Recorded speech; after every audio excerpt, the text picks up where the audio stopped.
The red dust of Mars swirled beneath them, painting the viewing port with fine copper particles. Captain Trin Min watched the dance of the particles against the reinforced glass, wondering if they would ever truly understand this alien world. 6 months in orbit had taught them much. But the mysteries of the red planet seemed to multiply with each passing day. "Houston wants another spectral analysis of the northern pole," said Dr. Leon, not looking up from her tablet. "They're convinced the readings we sent yesterday were corrupted." Min suppressed a smile. "Tell them the interference is from their end. Our equipment is functioning perfectly." The Artemis II space station continued its silent glide around Mars, humanity's most ambitious off-world presence to date.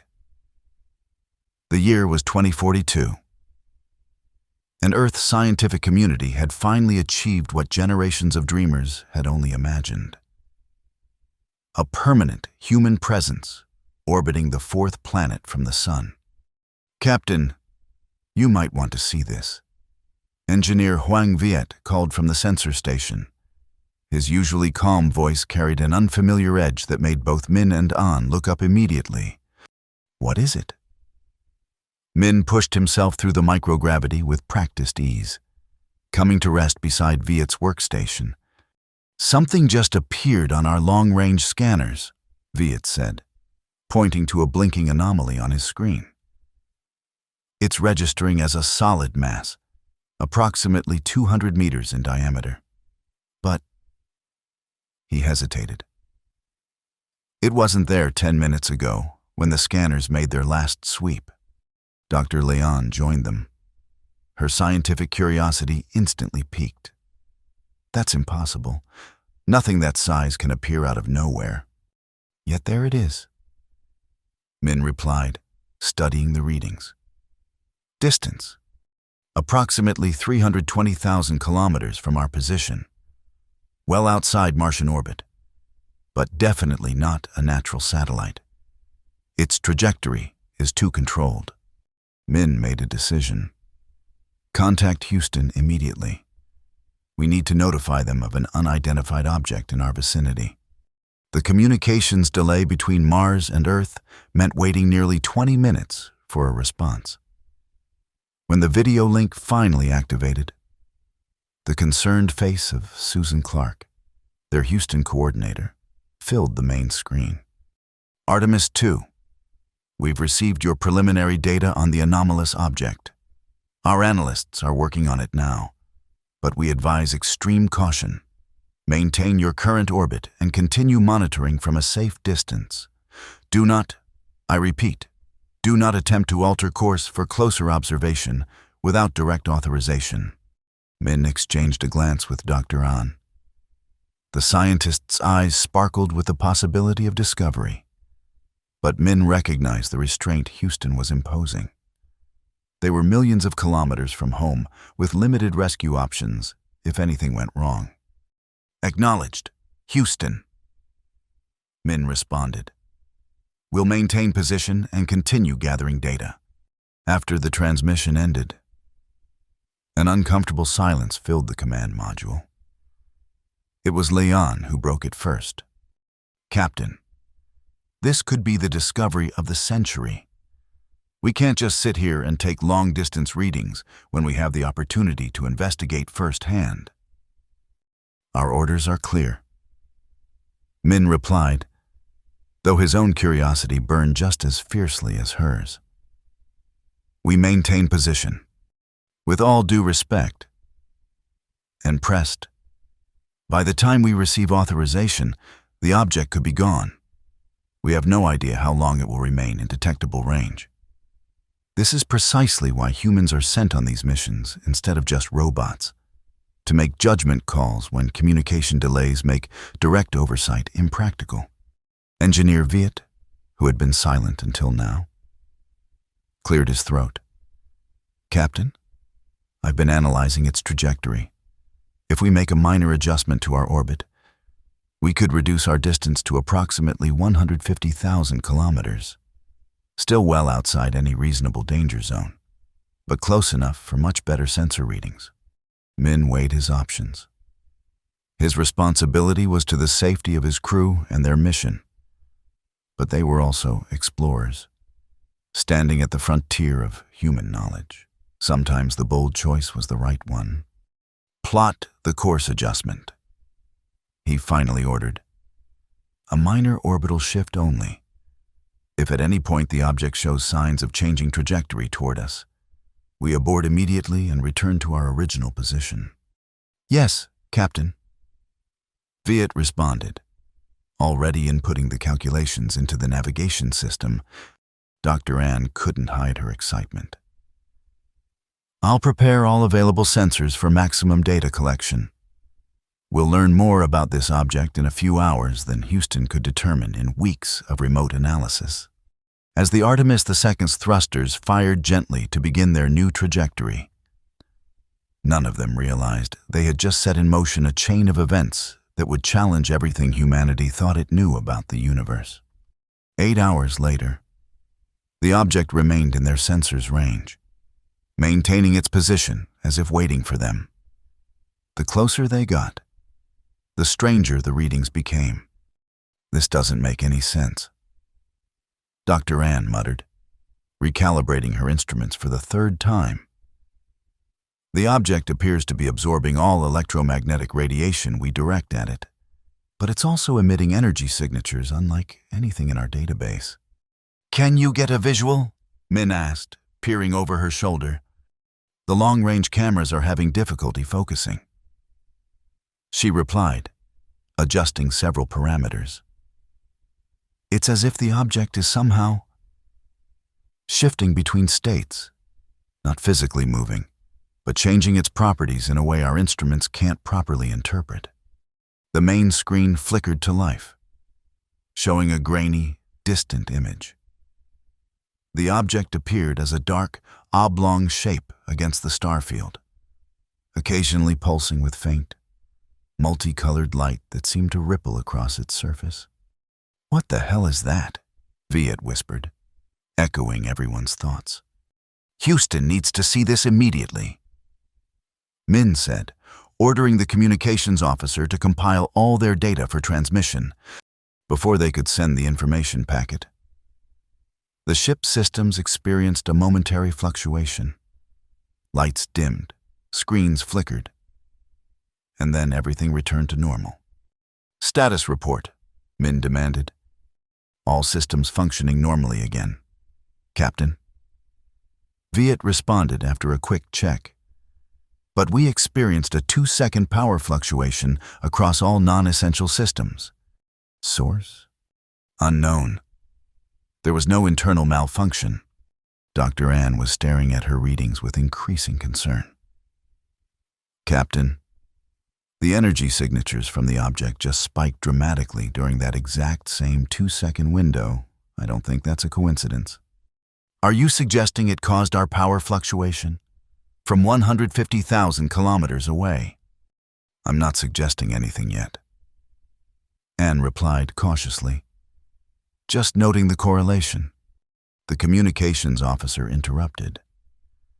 Captain, Houston is responding to our initial notification about changing course.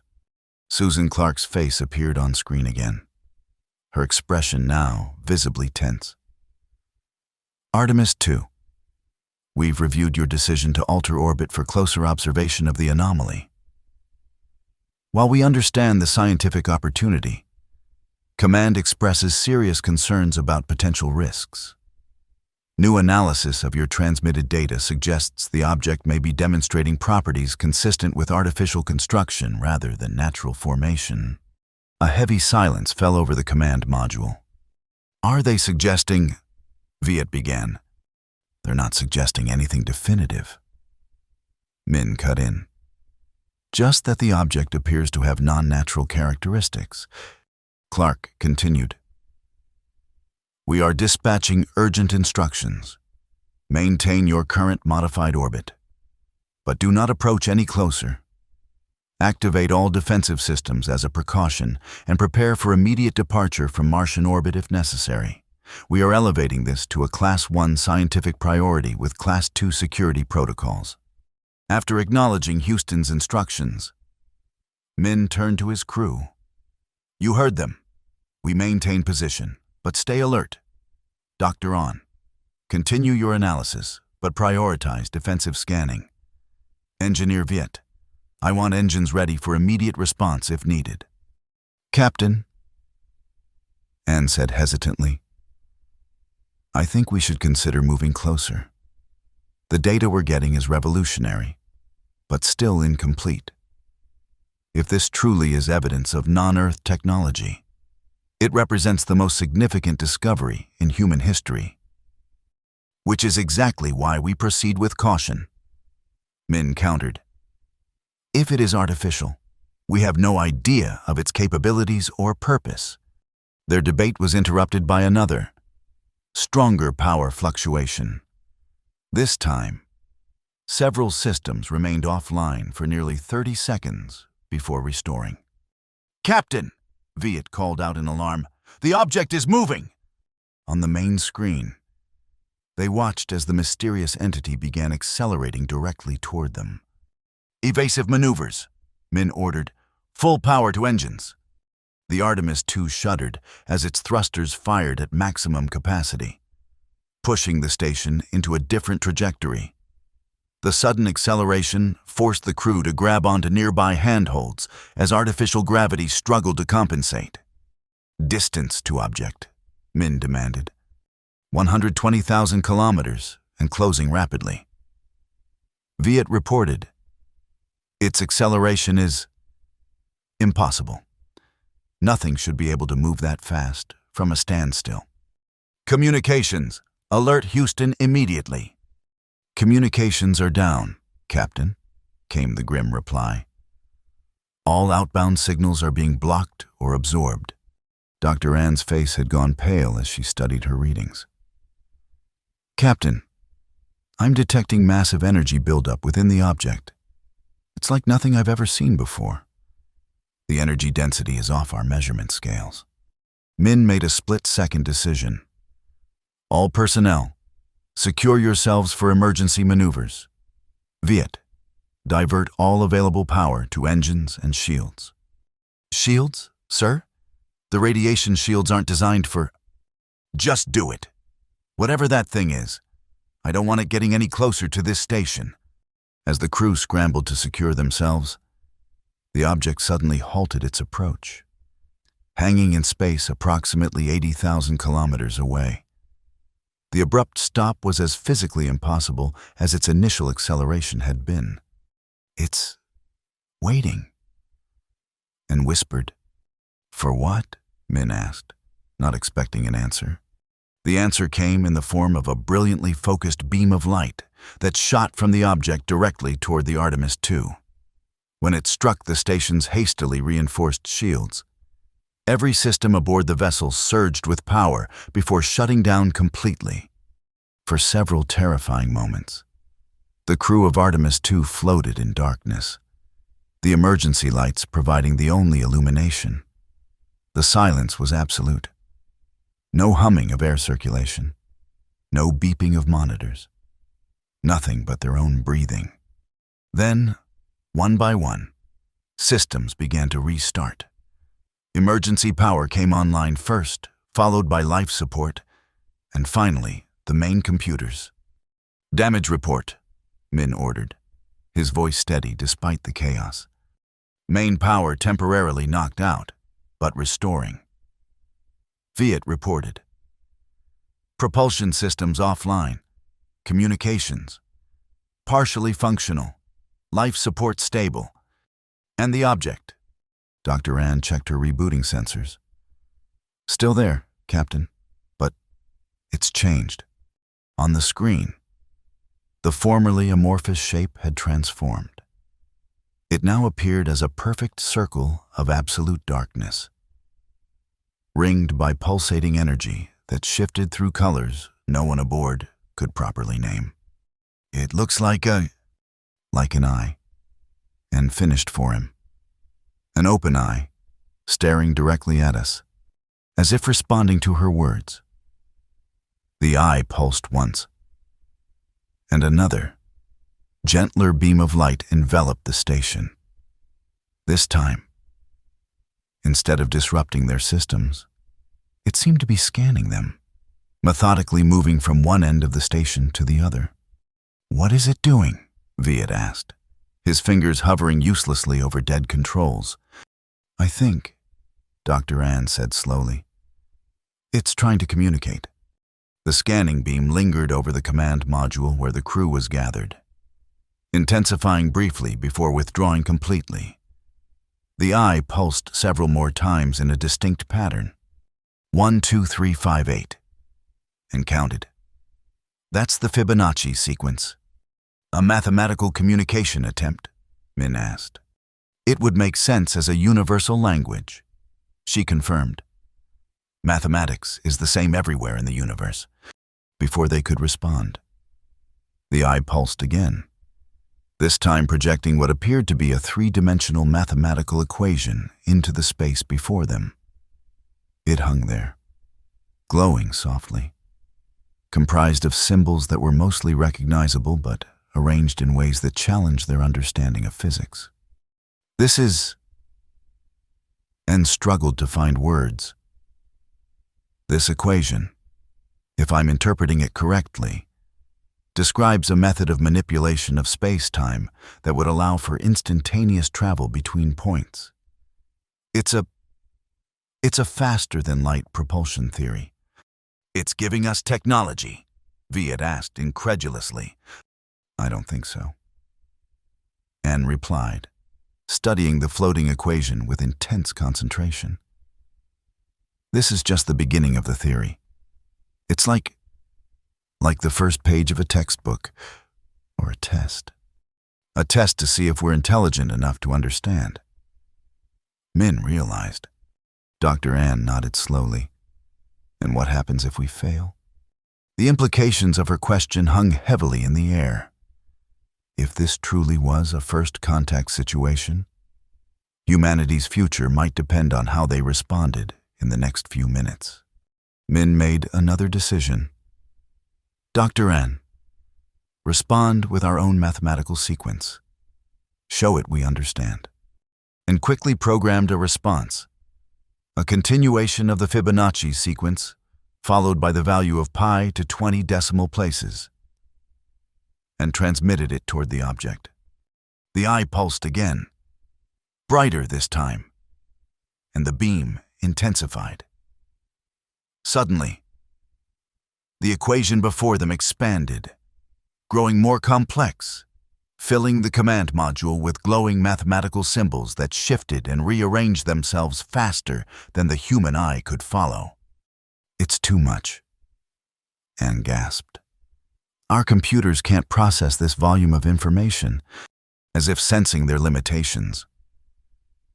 The stream of data abruptly ceased. The equation vanished, leaving only the eye staring impassively at them. "What now?" Viet asked. His question was answered by a series of violent tremors that shook the station. Warning alarms blared as multiple systems reported critical failures. "We're being pulled toward it," Viet shouted over the noise. "Some kind of tractor beam or gravitational manipulation." "All power to thrusters," Min ordered. "Break us free." "Thrusters not responding. The pull is too strong." Dr. Ann was frantically working at her console. "Captain, I think I understand what it wants.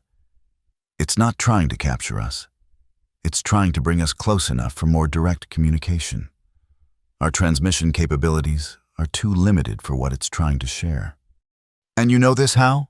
Min demanded. "The mathematical patterns in the energy signatures pulling us. They match the equation it showed us. This is controlled, precise. If it wanted to destroy us, it could have done so already." Min weighed his limited options. Fighting against the pull was draining their power reserves rapidly. And if An was wrong, they'd be defenseless once captured. "Can we communicate our need for slower, more limited information exchange?" he asked, and thought for a moment. "Yes, I think so."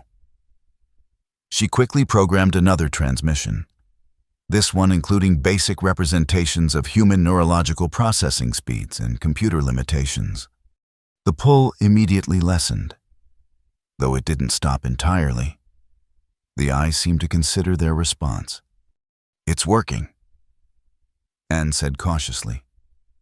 "It's adjusting to our capabilities." Suddenly, Engineer Viet gasped. "Captain, look at the propulsion systems!" On his screen, the previously offline engines were coming back online, but not through any action of their own. The eye was somehow remotely reactivating and reconfiguring their systems. "It's giving us control back," Viet said in wonder, "but enhanced somehow." Dr. Anne studied the new configurations appearing on her screen.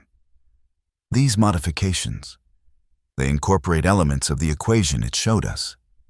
It's upgrading our technology.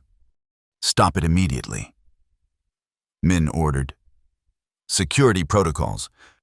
"Captain," Anne interrupted, "I don't think we can stop it. And I'm not sure we should. This is beyond anything humanity has developed. The efficiency improvements alone are revolutionary." As they watched, helpless to intervene, the eye completed its modifications to their systems. The pull ceased entirely, leaving the Artemis II floating freely again, now approximately 40,000 kilometers from the object. A new image appeared on their main screen, not transmitted through their communications systems, but somehow projected directly. It showed what appeared to be a star map, with one particular star highlighted. "Is it telling us where it's from?" Viet suggested.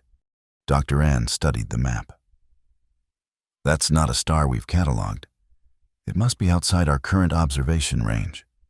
The image zoomed in, showing a solar system with multiple planets orbiting the highlighted star. One planet, the third from its sun, pulsed with the same rhythmic pattern they'd seen before. "A homeworld," Min murmured. "It's showing us its origin." The image shifted again, displaying what could only be described as a timeline. Symbols and diagrams that suggested a civilization's development, technological advancement, and eventually, space exploration. The final images showed multiple versions of the eye, spreading outward from the home system. They're explorers, and realized, like us, sending out probes or vessels to discover other intelligent life. The timeline continued, showing the eye encountering various astronomical phenomena and, eventually, reaching their solar system. It had apparently been observing Earth and its neighboring planets for some time before revealing itself. "Why now?" Min wondered aloud. "If it's been watching us, why choose this moment to make contact?" The answer came in the next series of images, diagrams of human spacecraft development, culminating in the Artemis missions to Mars. The message seemed clear. Humanity had reached a sufficient level of technological advancement to be deemed worthy of contact. As the presentation concluded, the eye pulsed once more and began to recede, moving away from the Artemis II at a measured pace. "It's leaving?" Viet asked, confused. "I don't think so," Dr. Anne replied. "I think it's giving us space to process what we've learned. And perhaps," she hesitated, "perhaps to decide what we want to do next." The implications weren't lost on any of them. This wasn't just first contact. It was an invitation to join a larger cosmic community, one that had been watching and waiting for humanity to be ready. "Communications?" Min asked. "Fully restored. Captain, Houston is transmitting continuously, demanding updates." Min took a deep breath. What they reported now would shape humanity's response to this momentous event. Panic and fear could lead to militarization and potential conflict, while openness might lead to unprecedented advancement. "Prepare a complete data package for Houston," he ordered, "but omit the propulsion modifications and the exact coordinates of the homeworld star system. Those stay with us until we've had time to fully analyze the implications." "Captain," Ann objected, "withholding information of this magnitude is my responsibility." Min finished firmly. "We need time to understand what we're dealing with before politicians and military strategists start making decisions based on fear rather than knowledge. We'll share everything eventually, but on our terms, when we can present a complete scientific analysis rather than fragments that could be misinterpreted." After a moment's hesitation, Dr. Ann nodded her agreement. "What do we tell Houston happened during our communications blackout?" "The truth, mostly. That we experienced a first contact event with an advanced extraterrestrial probe that shared limited scientific and cultural information before withdrawing to a monitoring distance. That its actions appear to be exploratory and communicative rather than threatening. And that we're continuing to analyze the extensive data it provided." As they prepared their carefully worded transmission to Earth, Engineer Viet monitored the eye's position. It had stopped its retreat at approximately 100,000 kilometers distance, close enough to maintain contact, but far enough to appear non-threatening. "Captain," Viet said suddenly, "I'm detecting a small energy signature being directed specifically at our station. It's extremely focused and low power, almost undetectable." "Hostile?" Min asked immediately. "No, it's just a carrier wave, like a communications channel being held open." Dr. Ann smiled slightly. "It's waiting for our response. A standing invitation to continue the conversation when we're ready." Min nodded, feeling the weight of history on his shoulders. "Then we'd better make sure we have something worthwhile to say." The transmission to Houston was sent, and the long wait for a response began. In the meantime, Dr. Ann devoted herself to analyzing the mathematical concepts the eye had shared, while Engineer Viet cautiously explored the modifications to their propulsion systems. 20 minutes later, Susan Clark's face appeared on their screen again. Her expression was a mixture of awe, disbelief, and barely contained excitement. "Artemis 2. Your transmission has been received and is being analyzed at the highest levels. The President has been briefed, and an emergency session of the United Nations Security Council is being convened. You are instructed to maintain your current position and continue observation of the object, designated First Contact Object Alpha, or FCOA in official communications. But under no circumstances attempt further direct communication without explicit authorization." Min acknowledged the orders, knowing they would continue their analysis regardless. The greatest scientific discovery in human history was floating 100,000 kilometers away, and no bureaucratic caution would prevent them from learning everything they could. After the transmission ended, Dr. Ann approached him privately. "Captain, there's something else in the data the eye shared with us, something I didn't include in our report to Houston." Min raised an eyebrow. "I thought I was the only one withholding information." "This is different," she said, her voice low. "Among the mathematical formulas was what appears to be a warning. It's subtle, encoded in the relationships between certain equations, but it's definitely there." "A warning about what?" "I'm not entirely sure yet. The symbolism suggests something about energy consumption patterns, resource depletion, environmental systems. The concepts are advanced and the translation is imperfect, but the underlying message seems to be cautionary in nature." Min considered this new information.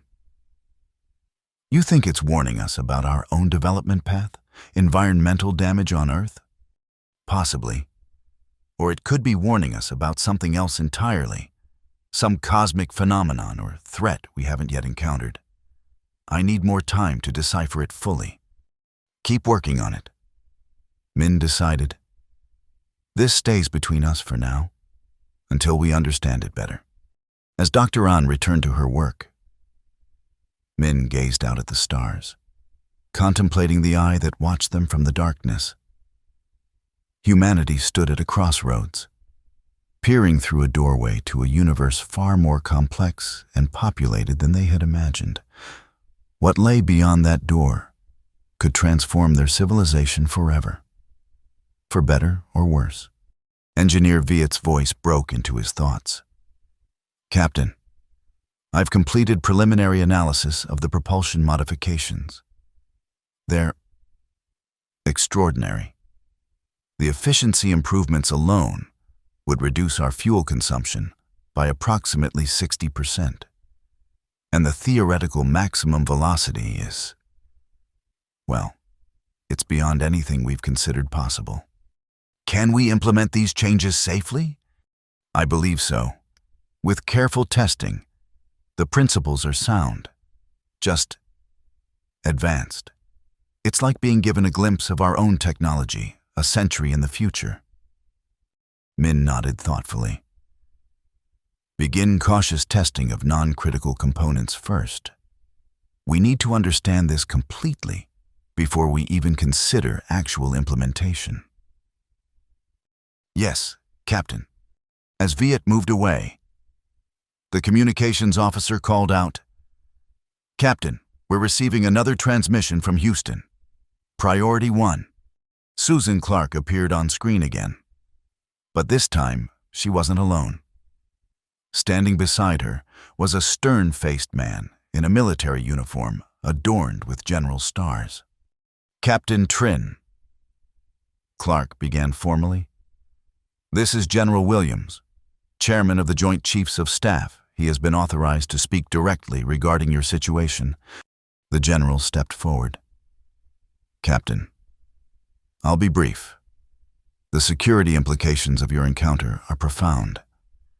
You are hereby ordered to activate the Artemis II's defensive systems and target them at the alien object.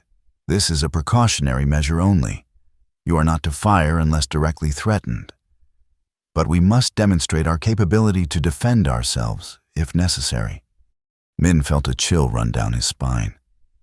This was exactly the kind of fear-based reaction he had hoped to avoid. General, with all due respect, the object has shown no hostile intent. In fact, it's shared valuable scientific information. A defensive posture could be misinterpreted as aggression. That's not your call to make, Captain. The general replied coldly. This is a direct order from the highest levels of Earth's combined military command, with unanimous approval from the Security Council. Humanity must negotiate from a position of strength. Before Min could respond, Dr. An stepped into view of the camera. General, I must strongly object. We're dealing with a civilization technologically advanced enough to traverse interstellar space and manipulate our systems remotely. Our defensive capabilities would be meaningless against such technology, and the gesture itself could destroy this historic opportunity for peaceful contact. The general's expression hardened. Dr. La, your scientific perspective is noted, but this is now a matter of planetary security. Captain Trin, you will comply with this order immediately. That is all. The transmission cut off abruptly, leaving the command module in tense silence. Captain, Viet asked uncertainly, what are your orders?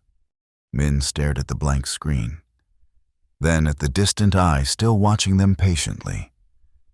The decision before him would potentially affect the course of human history.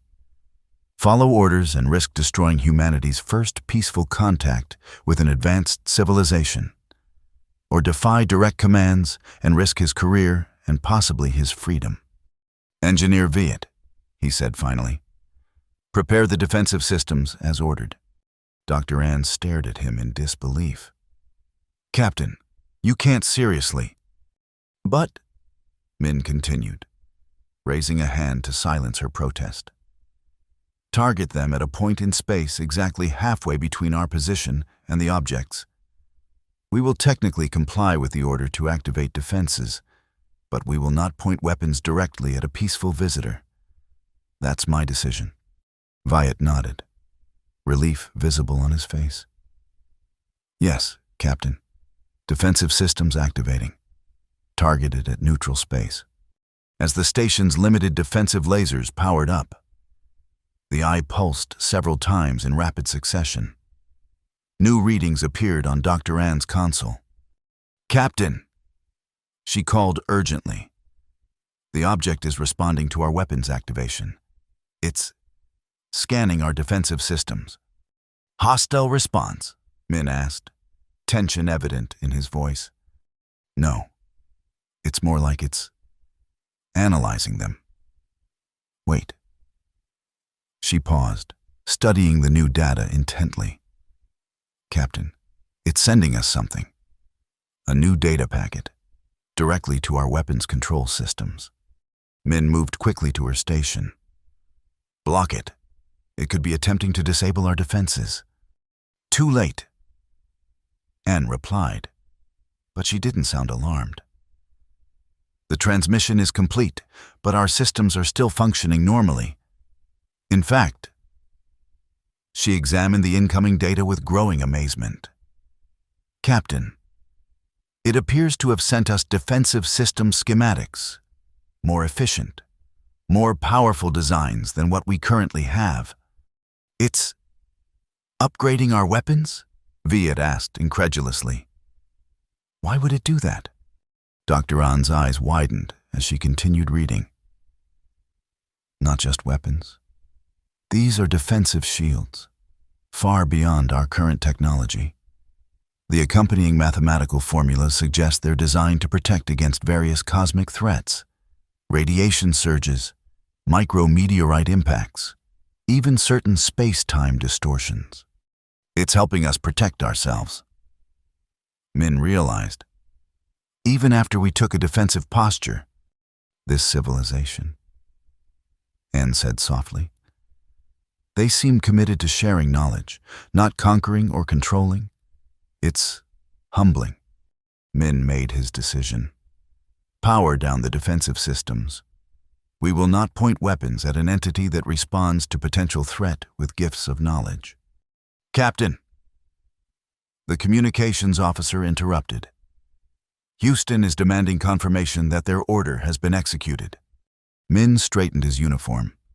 "Tell them the order has been received and that the Artemis II is responding appropriately to ensure the safety of the mission and the positive continuation of first contact. Let them interpret that as they will." As the message was relayed, Min turned to Dr. Ann. "How do we respond to this latest gift? They've now shared propulsion technology, potential warnings about future dangers, and defensive systems. What could we possibly offer in return that would be of value?" And thought for a moment. Perhaps what we've always had to offer: our humanity, our art, our music, our literature, our diversity of cultures and perspectives, our capacity for growth and change. "Can you prepare such a transmission?"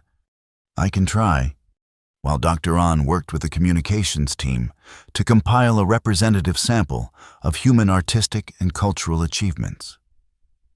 Min received another transmission from Earth. This time, it was Clark alone, speaking quietly as if concerned about being overheard. "Captain Trin, I'm communicating through an unofficial channel. There's something you should know. The military response is escalating. The major powers are preparing their space-based weapons platforms for potential engagement with the object. I'm trying to advocate for restraint, but fear is driving the decision-making process." Min felt cold dread settling in his stomach. "They're planning to attack? That would be catastrophic, not just diplomatically, but practically. This entity's technology is so far beyond ours that any aggression would be suicide. I know. Clark replied grimly. That's why I'm contacting you. If there's any way you can demonstrate the peaceful intentions of the object, any concrete evidence of benevolence, we need it immediately to counter the security hawks. We're working on it. The object has continued to share advanced technology, including defensive systems that could protect Earth vessels from various space hazards. We're preparing a cultural exchange package now. Hurry, Captain. The window for peaceful resolution is closing rapidly.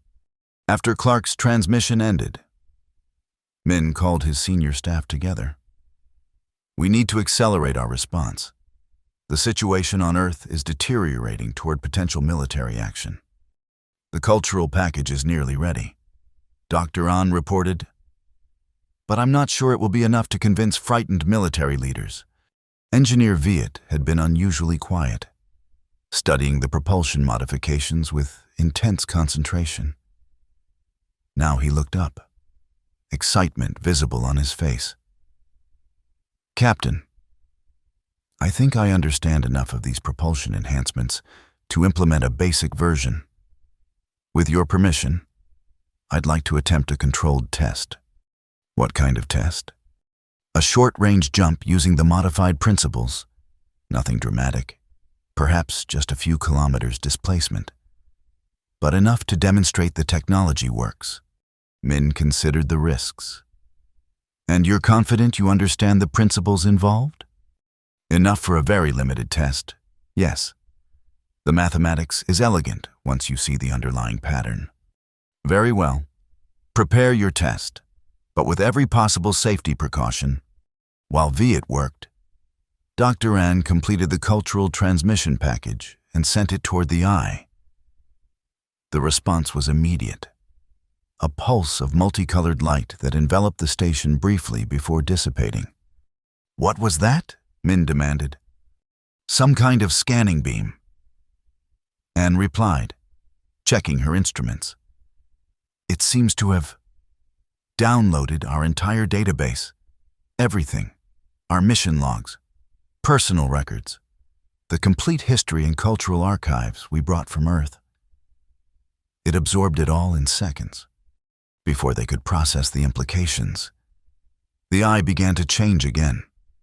Its perfect circular shape elongated, stretching into what appeared to be a long, tunnel-like structure pointing directly at them. Captain, Viet called out in alarm. Energy readings are off the scale. Evasive maneuvers, Min ordered instinctively. Wait, Dr. An interrupted, studying her readings. This isn't an attack. The energy signature doesn't match any weapon configuration. It's creating something. A pathway. The tunnel structure stabilized, its interior appearing as a swirling vortex of light and color unlike anything they had ever seen. At its far end, barely visible, was what appeared to be a star field, but not the one currently surrounding them. Is that a wormhole? Viet asked in awe. Some kind of traversable space-time passage. And confirmed, her voice trembling with excitement. And based on the readings, the exit point is approximately 4.3 light-years away. Proxima Centauri. It's offering us a doorway to the nearest star system. Min realized. A demonstration of their technology on a scale we can comprehend. The implications were staggering. Instantaneous travel between star systems would transform humanity's future completely, opening the galaxy to exploration in a way they had only dreamed of. Engineer Viet, Min said quietly, I believe your propulsion test just became unnecessary. A new transmission appeared on their screen, not from Houston, but projected directly by the eye. It showed a simplified diagram of the Artemis II passing through the wormhole, then returning safely. An invitation. It wants us to go through, Viet asked incredulously. A test journey, Anne suggested, to demonstrate the safety and functionality of the passage. Min knew this decision went far beyond his authority as mission commander. Yet, waiting for instructions from Earth would take too long. The opportunity might not remain open. "We can't take the entire station," he said finally. "But we have the exploration shuttle. It's designed for short-range reconnaissance missions, but it's self-contained and can support 3 crew members for up to 72 hours. Dr. Ann immediately volunteered. "I need to go. The scientific observations would be invaluable. And I should pilot." Viet added, "No one else understands the propulsion modifications as well as I do, which might be crucial if we need to return independently." Min nodded. "Then I'll complete the crew. We'll need leadership and decision-making authority on this journey." He turned to the remaining crew members. "Continue monitoring from here. If we're not back within 24 hours, you're to seal the station and await instructions from Houston. Under no circumstances are you to attempt to follow us." Preparations for their unprecedented journey were completed in record time. The shuttle was checked, double-checked, and loaded with every scientific instrument they could fit. Each crew member recorded personal messages for their families, stored in the station's database in case they didn't return. As they boarded the shuttle, Dr. An carried a small data crystal. "What's that?" Min asked. "A backup of human knowledge," she replied. "History, science, literature, art, everything that defines us as a civilization. Just in case." Min understood. If something went wrong, if they were lost between stars, this crystal might someday be the only evidence that humanity had ever existed. The shuttle detached from the Artemis II and moved slowly toward the swirling vortex. Houston was frantically transmitting demands for explanation, orders to abort, threats of court-martial, all ignored as the 3 explorers approached the threshold of a new era in human history. "All systems ready," Viet reported, his hand steady on the controls despite the enormity of the moment. "Scientific instruments active and recording, and confirmed." Min took a deep breath. "Take us in, engineer." Slowly, the shuttle edged forward, the nose of the craft touching the swirling boundary of the wormhole. For a brief moment, nothing seemed to happen. Then reality itself appeared to stretch and twist around them. There was no sensation of movement, no acceleration, just a silent slipping from one point in space to another. And then, suddenly, they were elsewhere. The familiar red planet behind them was gone, replaced by an alien star field. Directly ahead, a small red sun burned dimly against the black of space. And orbiting it, a rocky world not entirely unlike their own Mars. "Proxima Centauri," Dr. Ann whispered, checking her instruments with shaking hands. "We've traveled 4.3 light-years in under 2 seconds. Viet was monitoring the shuttle's systems. All functions normal, no damage, no radiation exposure, no temporal displacement. It's as if we simply stepped through a door." Min stared at the alien star and its planets, overwhelmed by what they had accomplished. Humanity's first journey to another star. History will remember this moment forever. Their observations were cut short by a new projection appearing before them, another diagram. This one showing their shuttle returning through the wormhole to the Artemis II. The message was clear. This had been a demonstration, not a colonization opportunity, not yet. "It wants us to go back," Anne said, disappointment evident in her voice. "We've barely had time to take preliminary readings. We've been given a gift beyond price."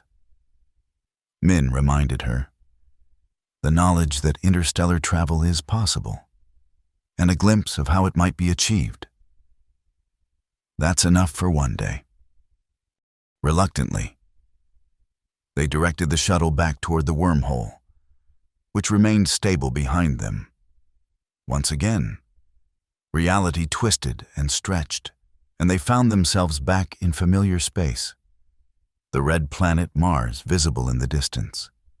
The Artemis II floating exactly where they had left it. As they approached the station, they noticed the eye had changed again. It was slowly closing. The tunnel structure collapsing back into its original circular form.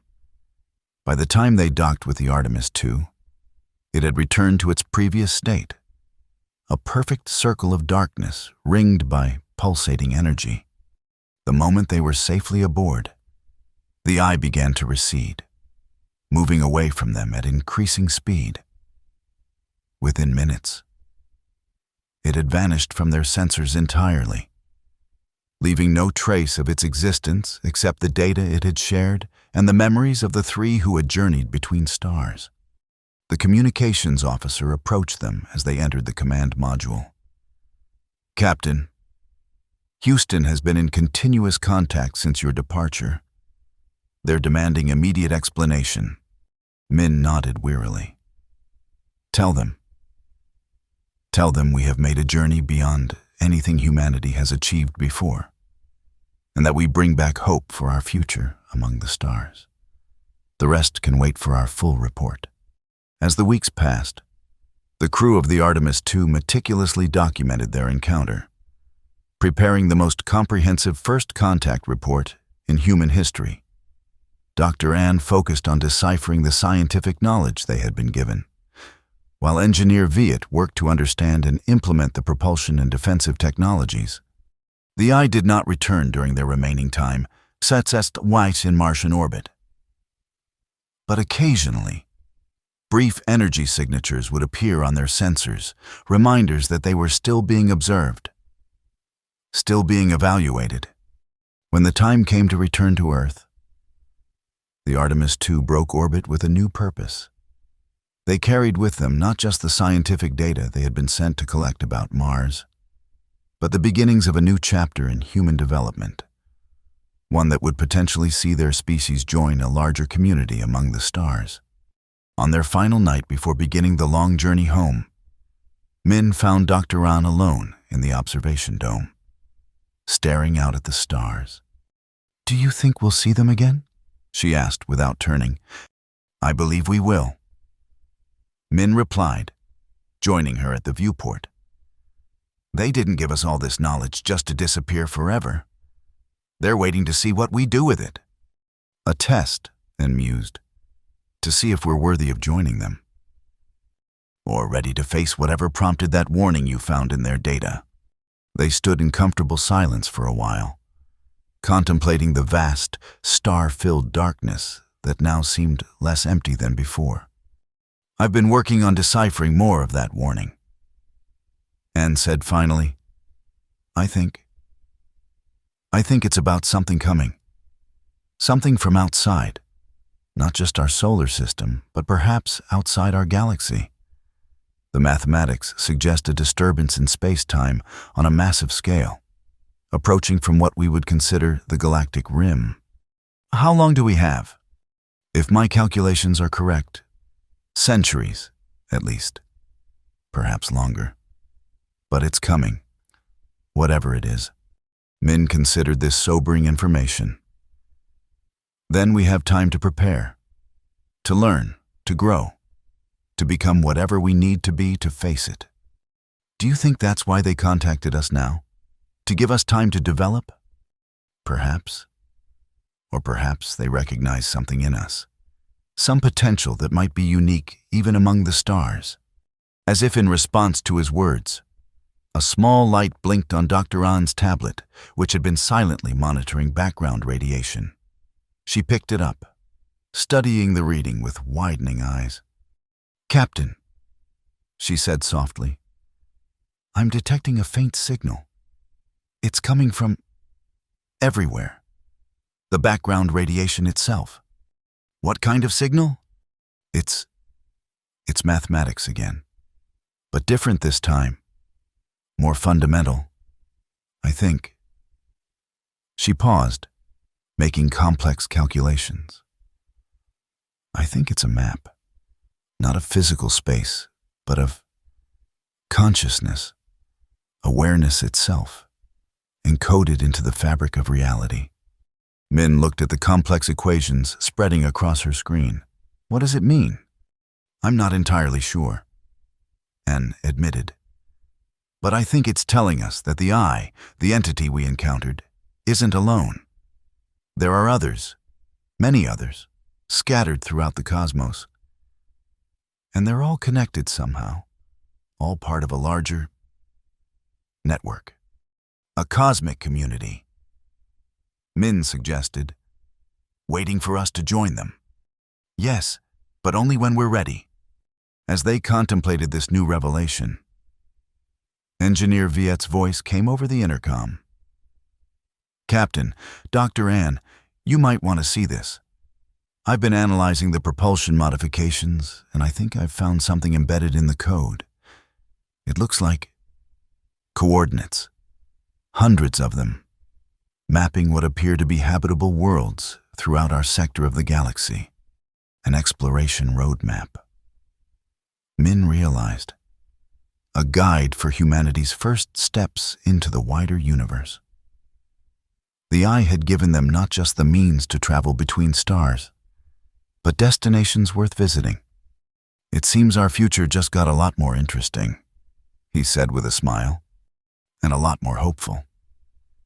And added, as the Artemis II prepared for its return journey, carrying knowledge that would transform human civilization forever.